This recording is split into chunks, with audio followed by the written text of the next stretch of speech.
बच्चों को नमस्कार। बच्चों, मैं आपको ये जो प्रथम प्रश्न पत्र है राजनीतिक सिद्धांत, इसका समानता की अवधारणा का जो टॉपिक है उसके बारे में बताने जा रही हूँ। बच्चों, जब हम समानता की बात करते हैं तो साधारणतः समानता का अर्थ लगाया जाता है कि मनुष्य जन्म से समान होते हैं और इसी कारण सभी व्यक्तियों को व्यवहार और आय का समान अधिकार प्राप्त होना चाहिए। किंतु बच्चों, वर्तमान समय में जब हम समानता को देखते हैं तो समानता दो प्रकार की है। एक तो प्राकृतिक असमानता और दूसरी समाज द्वारा उत्पन्न की गई जो विषमताएं हैं वो असमानता। वर्तमान समय में जब हम प्राकृतिक समानता की बात करते हैं तो जिस प्राकृतिक समानता का मतलब ये है कि जिसका मूल व्यक्तियों में प्राकृतिक भेद है, से प्रकृति के द्वारा विभिन्न व्यक्तियों में बुद्धि, बल और प्रतिभा की दृष्टि से भेद किया जाता है और इस भेद के कारण जो असमानता उत्पन्न होती है बच्चों, वही प्राकृतिक असमानता कहलाती है।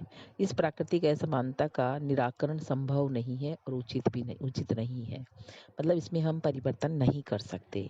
इसी प्रकार से जो दूसरी प्रकार की असमानता है, जिसका मूल समाज द्वारा उत्पन्न की गई विषमताएं हैं।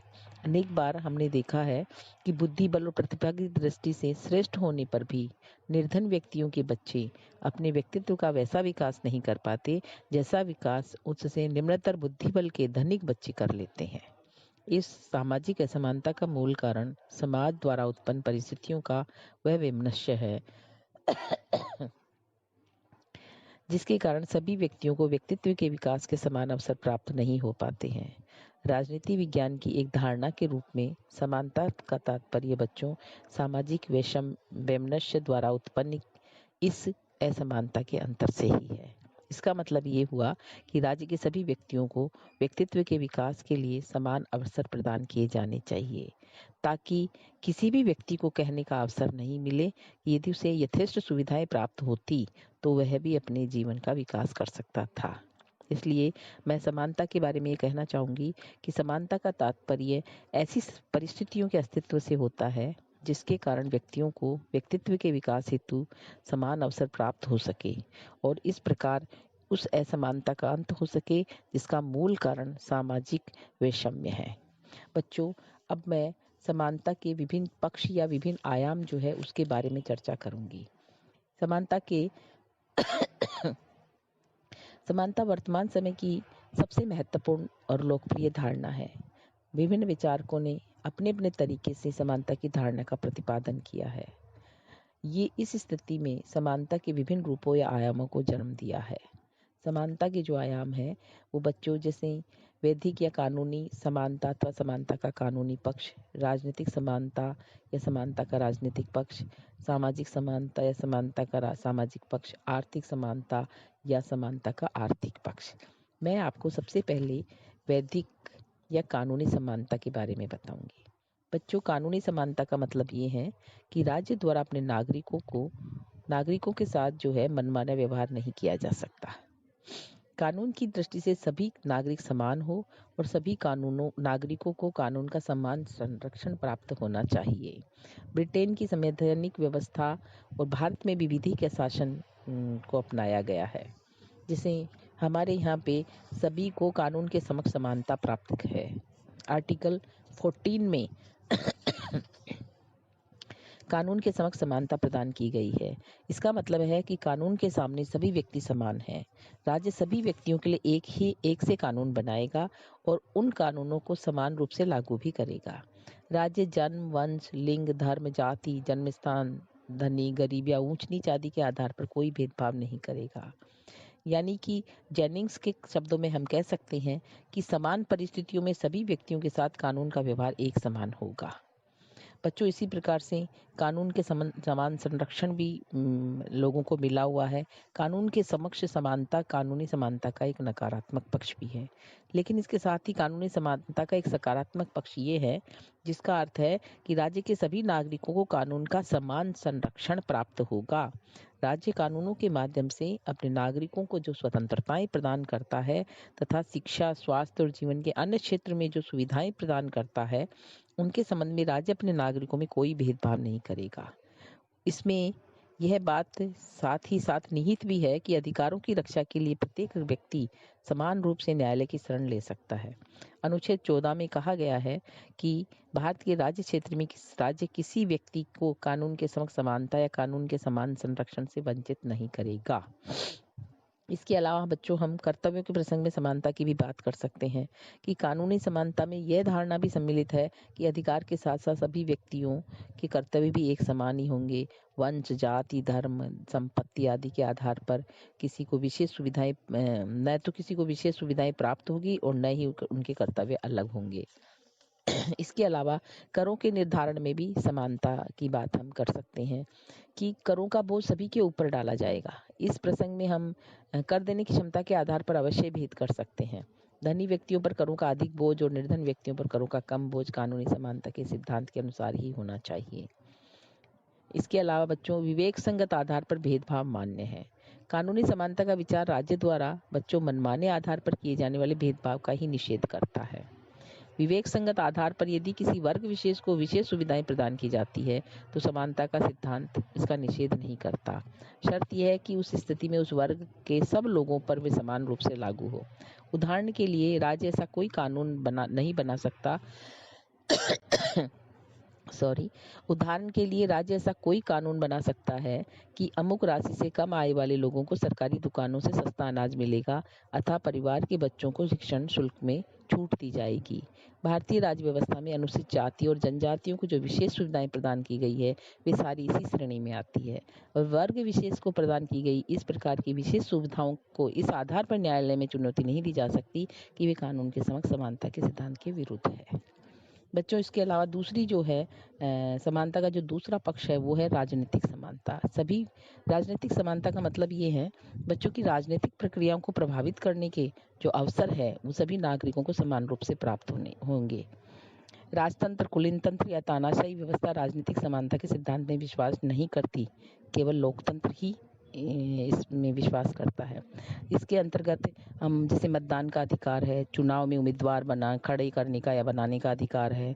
इसके अलावा नागरिकों को प्रार्थना पत्र देने और इस माध्यम से अपनी शिकायतें सरकार तक पहुंचाने का भी अधिकार समान रूप से होना चाहिए। राजकीय नियुक्तियां और सम्मान प्राप्त करने का अधिकार भी होना चाहिए। बच्चों, राजकीय नियुक्तियां और राजकीय सम्मान करने के लिए सभी को समान रूप से अधिकारी समझा जाना चाहिए। केवल शिक्षा, सेवा या किसी विशेष योग्यता के आधार पर ही संबंध में भेदभाव किया जा सकता है। इसके अलावा बच्चों, विचारों की अभिव्यक्ति और दलीय संगठनों के निर्माण का अधिकार भी सभी व्यक्तियों को समान रूप से प्राप्त होना चाहिए। इसके अलावा तीसरी जो इसका आयाम है या पक्ष है वो है सामाजिक समानता। सामाजिक समानता का मतलब है कि समाज और सामाजिक जीवन में सभी व्यक्तियों को समान रूप से समझा जाना चाहिए। धर्म, जाति, लिंग, वंश और जन्म स्थान के आधार पर कभी भी कोई व्यक्ति में भेदभाव नहीं किया जाना चाहिए। बच्चों, हमने देखा कि प्रारंभ में अमेरिका में और अमेरिका के साथ अन्य कई देशों में भी दास प्रथा का प्रचलन था। आज भी दक्षिणी अफ्रीका जैसे देशों में वर्ण व्यवस्था के आधार पर भेदभाव की स्थिति है। अमेरिका में निग्रो लोगों और भारत में दलित वर्ग के प्रति अपमानजनक व्यवहार किया जाता है। ये स्थितियां सामाजिक समानता के विरुद्ध है। भारतीय संविधान द्वारा दिए गए मौलिक अधिकारों में सामाजिक समानता के अधिकार की विशेष व्यवस्था की गई है और अनुच्छेद 17 में अस्पृश्यता को एक दंडनीय अपराध घोषित किया गया है। सामाजिक समानता की ये मांग है कि सती प्रथा और कन्या हत्या जैसी अमानवीय स्थितियों का कोई प्रचलन भी नहीं हो। इसके अलावा बच्चों, सामाजिक समानता में सबसे महत्वपूर्ण बातें ये आती है कि वंश, धर्म, जाति और वर्ण के आधार पर किसी को श्रेष्ठ या अन्य किसी को हेय नहीं समझा जाना चाहिए। स्त्रियों को पुरुषों से कम अधिकार नहीं दिए जाने चाहिए। सामाजिक समानता की मांग है कि स्त्रियों को पुरुषों के बराबर सम्मानजनक स्थिति व्यवहार में भी प्राप्त होनी चाहिए। इसके अलावा सामाजिक समानता एक ऐसे समाज की स्थापना पर बल देती है जिसमें मनुष्य के बीच सामाजिक समागम को बढ़ावा मिले। सामाजिक समागम का बच्चों मतलब होता है विवाह संबंधों और खान-पान के क्षेत्र में निषेधों का अभाव। सामाजिक असमानताओं को उदार शिक्षा द्वारा दूर किया जा सकता है।